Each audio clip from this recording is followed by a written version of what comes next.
Montana skies over California's Mojave Desert, a specially modified Learjet embarks on a top-secret military exercise. The two civilian pilots at the controls are part of a training mission for the California Air National Guard. Their plane is equipped with sophisticated electronics gear that transforms the Learjet's image on radar to look like enemy aircraft. The Learjet can be made to appear as anything from a Russian MiG-29 to a drug lord's speeding jet. It's just before Christmas, 1994, in Central California. The weather is balmy. The exercise goes well. But as the Learjet approaches the airport in Fresno, a warning light flares on. Emergency, engine fire, needed vectors. The pilots are given immediate clearance to land, but 6 miles from the airport, another distress call.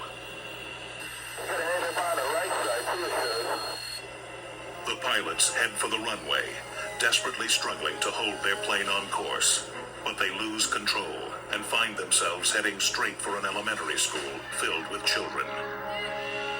The pilots fight to avoid coming down on the playground. Do you have any power? I'm not getting any response, man. You're coming down. Pull it in. I'm coming. I'm not gonna... Full power. Pull up. Pull up, dude. I'm seeing right rudder in. Yeah. Come on, baby. Get it back on me now. The plane crashes into an intersection 300 yards beyond the school, exploding on impact. The crash ignites a swath of destruction that engulfs first one block, then another, obliterating valuable clues to what went wrong.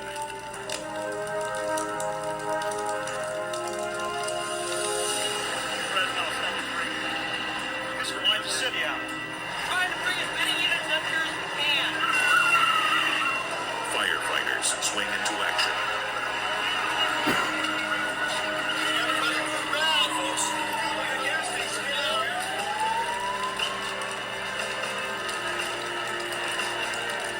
Rescue workers tend to the injured, while others try to make sense of the chaos. I saw him coming in. I knew he was in trouble because he was like rooftop level. And Gene Wright was driving near the intersection where the plane hit. he just swung around to the left and hit right there and bounced down to there. Breaking stuff off all along. It happened really fast. It's the worst air disaster in Fresno's history. 2 are dead, the jet's captain, Richard Anderson, and co-pilot Brad Sexton. 21 people on the ground are injured. Those who witnessed the crash believe that as the crippled jet began to lose altitude, the pilots used the last of their power to lift the plane over Ewing Elementary School. Meanwhile, investigators for the National Transportation Safety Board painstakingly search for the cause of the crash. We see evidence that something has blown that sheet metal apart. Air safety investigator Bill Waldock studied the Fresno crash. He trains engineers in the nuts and bolts of safety investigation at Embry-Riddle Aeronautical University in Prescott, Arizona.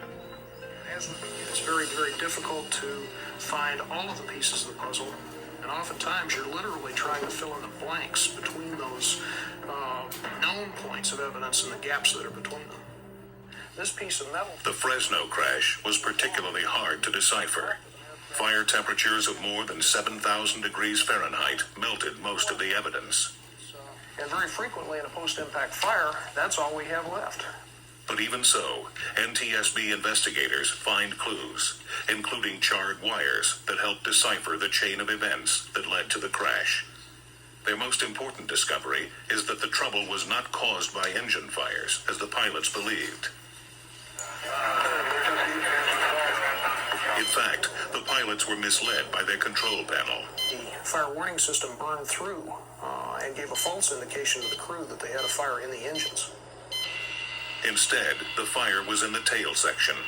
It started with a short in the special mission equipment and spread to the jet's flight controls.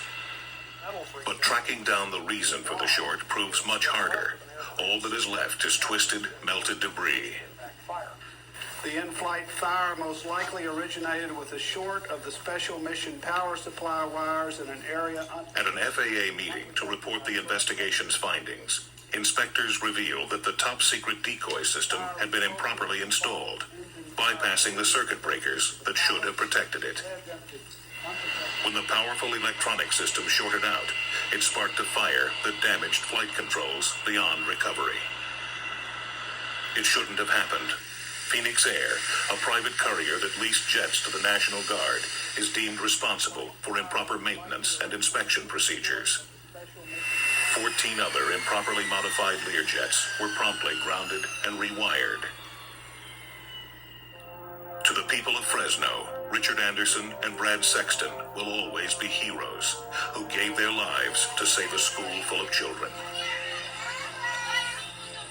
After the accident, Richard Anderson's widow meets with grateful residents. And as the families of these students forever grateful for his heroic decision and his heroic actions. The pilots' families attend a tree planting ceremony at Ewing Elementary School to honor their sacrifice. Your husband left and your son left a mark that will never be forgotten by these children, because when they hear the word hero, it will have a personal meaning to them. Cindy Anderson speaks for both families about the comfort they found in the pilot's final act. I know what type of man Richard was, and these children have meant everything to him. So my loss, knowing that it's everybody else's gain, I'm okay with that.